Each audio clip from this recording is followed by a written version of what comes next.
وفاقی وزیر خزانہ اسحاق ڈار نے چین سے آج $1 ارب قرض ملنے کی نوید سنا دی۔ سینٹ کی قائمہ کمیٹی میں بتایا کہ IMF نے بیرونی فنانسنگ کی شرائط رکھی جس کو پورا کر رہے ہیں۔ حکومت نے $2 کروڑ کی اسمگلنگ اور $5 ارب کی اسمگل شدہ چینی ضبط کی۔ ڈالر کی اسمگلنگ، بیرونی قرضوں اور آئندہ مالی سال کی شرح نمو سمیت دیگر اہم معاملات پر وفاقی وزیر خزانہ اسحاق ڈار نے قومی اسمبلی کی قائمہ کمیٹی کو بریفنگ دی۔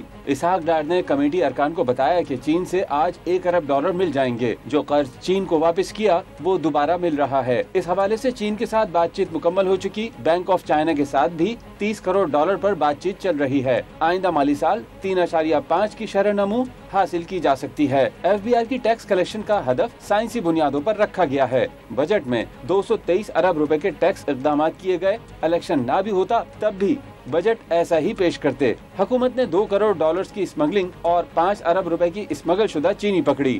ڈالر کی اسمگلنگ کی وجہ بتاتے ہوئے اسحاق ڈار نے کہا کہ افغان حکومت کی تبدیلی کے وقت ڈالر کی طلب پورا کرنے کے لیے پاکستان سے ڈالر اسمگل ہوا۔ IMF نے بیرونی فائنینسنگ کی شرط رکھی ہے جس کو پورا کر رہے ہیں۔